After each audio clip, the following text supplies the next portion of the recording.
Hello everyone, welcome back. आज का जो हमारा टॉपिक है वो है functional groups. In the previous class मैंने आप लोगों को पढ़ाया था स्ट्रेट चेन, ब्रांच चेन और साइक्लिक कंपाउंड्स के बारे में। आज जो हम पढ़ेंगे वो पढ़ेंगे functional group. So let's see क्या होता क्या है फंक्शनल ग्रुप और कितने फंक्शनल ग्रुप्स हमारे पास हैं उसको देखते हैं। तो फंक्शनल ग्रुप्स बेसिकली क्या होता है कि इन अ हाइड्रोकार्बन चेन जब हम एक हाइड्रोजन को या एक से ज्यादा हाइड्रोजन को रिप्लेस करते हैं किसी दूसरे एटम से उनकी वैलेंसी के अकॉर्डिंग, तो इसको बोलते हैं हेटेरो एटम। जैसे मैं भी आपको एक एग्जांपल दिखाता हूं, जैसे ये है सपोज आपका इथेन है।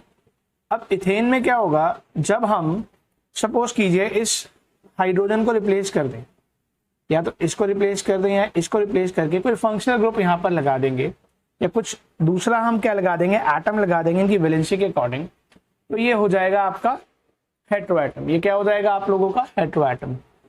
अब ये हेटेरो एटम हो गया, तो इन हाइड्रोकार्बन चेन वन और more hydrogen atoms is replaced by other atom in accordance with their valency. भाई वैलेंसी के अकॉर्डिंग हम इनको क्या कर रहे हैं, रिप्लेस कर रहे हैं। इन्हीं को हम क्या बोलते हैं, हेटेरो एटम्स। इनको हम क्या बोलते हैं, हेटेरो एटम्स। अब कहते हैं दीज हेटेरो एटम्स और ग्रुप ऑफ एटम्स। भाई अब ये हेटेरो एटम्स हैं या फिर ये ग्रुप ऑफ एटम्स जो हैं जो कार्बन कंपाउंड को क्या बनाते हैं, रिएक्टर बनाते हैं।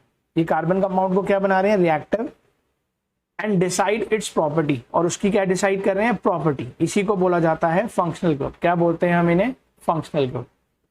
हम इनको बोलते हैं फंक्शनल ग्रुप। अब यहाँ पे देखिए एक टेबल बनाया हुआ है मैंने, इसमें कुछ हेटेरो एटम्स हैं, उनके फंक्शनल ग्रुप क्या है, उनको फॉर्मूला से हम किस तरीके से रिप्रेजेंट करते हैं ये सीखते हैं। चलिए, तो पहला हेटेरो एटम है क्लोरीन और ब्रोमीन।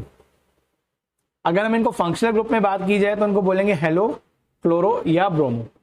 अब हम इसे सिंपली रिप्लेस कैसे करेंगे, सिंबल में, फॉर्मूला में हम इसको कैसे रिप्रेजेंट करेंगे, Cl और Br। अब सपोज ऊपर वाले एग्जांपल पे आइए, अगर यहां पर ये लिखा है तो यहां पे अगर मैं इस हाइड्रोजन को हटा के क्लोरीन लिख दूं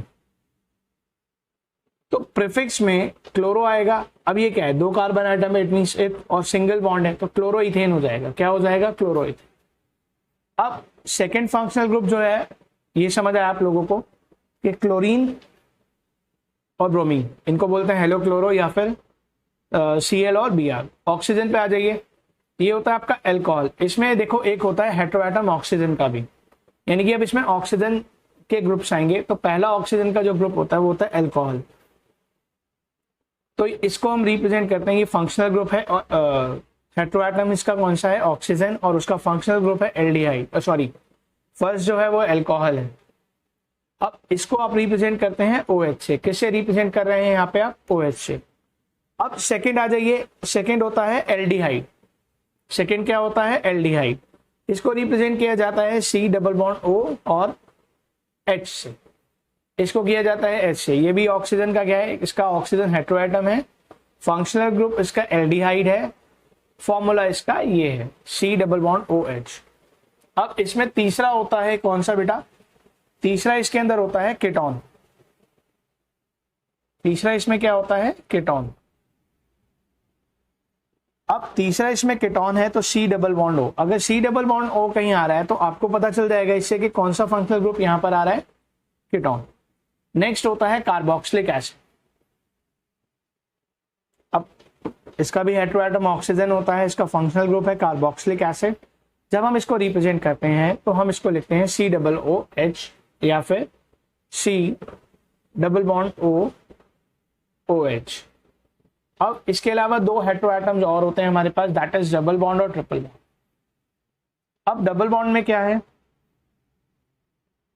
डबल बॉन्ड में होता है एल्कीन। मैंने आप लोगों को पढ़ाया भी है, तो एल्कीन का ये ग्रुप होता है। तो इसमें क्या होता है कि कार्बन और कार्बन के बीच में एक जगह पे क्या होता है, डबल बॉन्ड। अब यहां पे दिख रहा है आपको, ये क्या है, डबल बॉन्ड। तो ये कौन सा फंक्शनल ग्रुप हो गया, एल्कीन। अब ट्रिपल बॉन्ड आएगा तो एल्काइन का फंक्शनल ग्रुप होता है। इसमें कार्बन और कार्बन के बीच में 3 ट्रिपल बॉन्ड्स होती हैं। क्या होती हैं, ट्रिपल बॉन्ड। तो ये आप देख रहे हैं, ये क्या है, ट्रिपल बॉन्ड। अब सबको समझ आया। तो फंक्शनल ग्रुप एक बार जल्दी से क्विक रिवीजन करते हैं। क्या होता है कि हाइड्रोकार्बन चेन में जब हम किसी भी एक या एक से ज्यादा हाइड्रोजन को रिप्लेस करते हैं दूसरे एटम से, उनकी वैलेंसी के अकॉर्डिंग, इनको बोलते हैं हेटेरो एटम्स। अब जो ये हेटेरो एटम्स हैं या फिर ग्रुप ऑफ एटम्स हैं, ये कार्बन कंपाउंड को क्या बनाते हैं, reactor, which makes carbon compound reactive and decide its property are called functional group. अब उसी के अकॉर्डिंग हमने देखा पहला कौन सा आया हेटेरो एटम, क्लोरीन और ब्रोमीन का, इसको फंक्शनल ग्रुप में बोलते हैं हेलो क्लोरो या ब्रोमो, इनका फॉर्मूला होता है Cl या Br। अब सेकेंड हेटेरो एटम आया ऑक्सीजन का। ऑक्सीजन में हमने देखा पहला आया अल्कोहल, इसको OH से रिप्रेजेंट किया जाता है। सेकेंड आया एल्डिहाइड, जिसको COOH से रिप्रेजेंट किया जा रहा है। तीसरा आता है कीटोन का बेटा, इसको C+O से रिप्रेजेंट किया जाता है। चौथा आता है कार्बोक्सिलिक एसिड, इसको COOH से रिप्रेजेंट करते हैं। डबल बॉन्ड आता है उसके बाद तीसरा हेटेरो एटम, जिसमें एल्कीन ग्रुप बोलते हैं हम इसे, और उसमें डबल बॉन्ड होती है कार्बन कार्बन के बीच में। और ट्रिपल बॉन्ड में बेसिकली इसको बोलते हैं एल्काइन ग्रुप, और इसमें कार्बन के बीच में दो एक ट्रिपल बॉन्ड होता है। अब इसके बाद जो हमें पढ़ना है वो है होमोलोगस सीरीज। इसके बाद वाला जो हमारा टॉपिक है वो है होमोलोगस सीरीज। चलिए देखते हैं होमोलोगस सीरीज क्या है।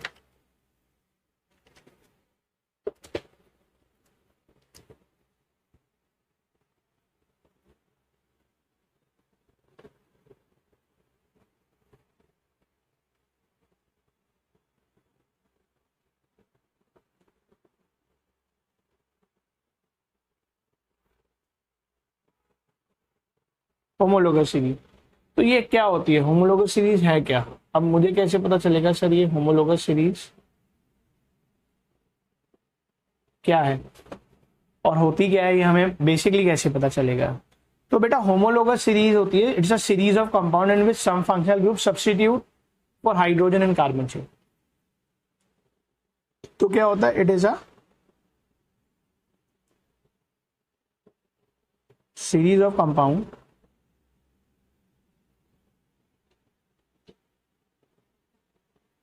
in which the sum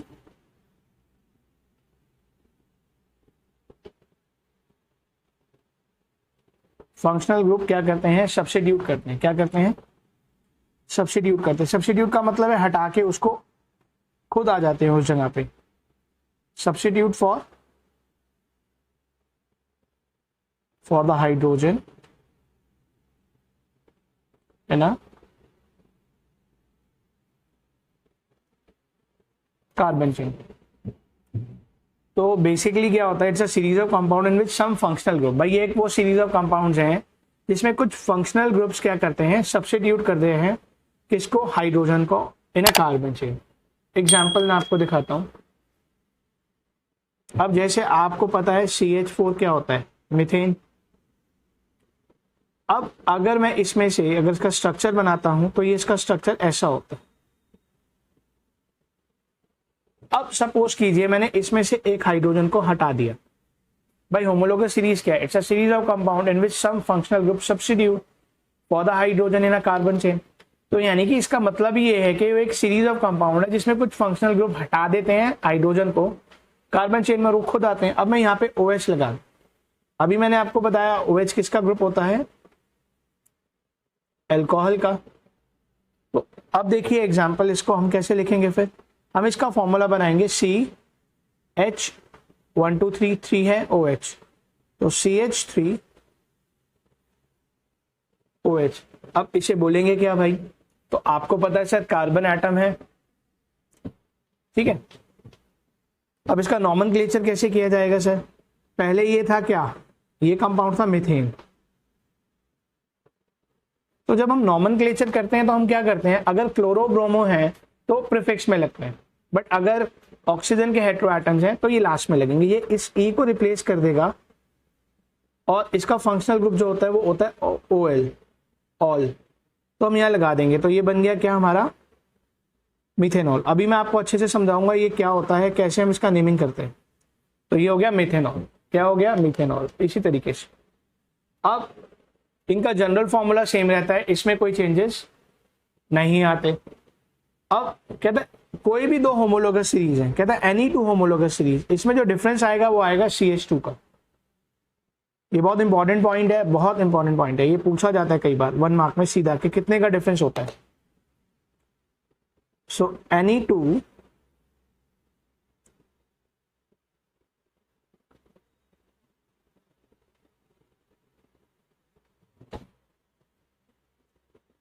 homologous series differ by CH2। ये CH2 का इसमें डिफरेंस आता है। अगर हम मॉलिक्यूलर मास में बात करें, डिफरेंस इन मॉलिक्यूलर मास अगर बात करें तो आता है 14U। क्या मतलब कि भाई कोई भी दो होमोलोगस सीरीज में अगर आप चेंजेस करते हैं, दो होमोलोगस में, ये सिंगल कंपाउंड है, तो वहां पे जो डिफरेंस आएगा वो CH2 का आएगा फॉर्मूला में। बट अगर आप मॉलिक्यूलर मास में बात करो तो इसका मॉलिक्यूलर मास होता है 14, क्योंकि कार्बन का एक कंपाउंड है 12 प्लस 2 into 1 14U, तो यहाँ डिफरेंस आएगा 14U का। ठीक है, अब इनकी केमिकल प्रॉपर्टीज सेम होती है होमोलोगस ग्रुप में। होमोलोगस ग्रुप में इनका केमिकल प्रॉपर्टी जो होता है वो सेम होता है। ठीक है, have same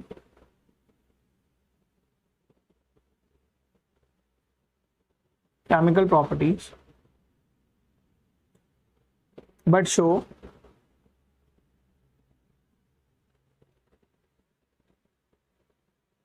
gradual change.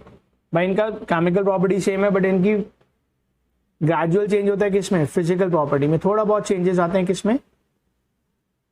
Physical properties.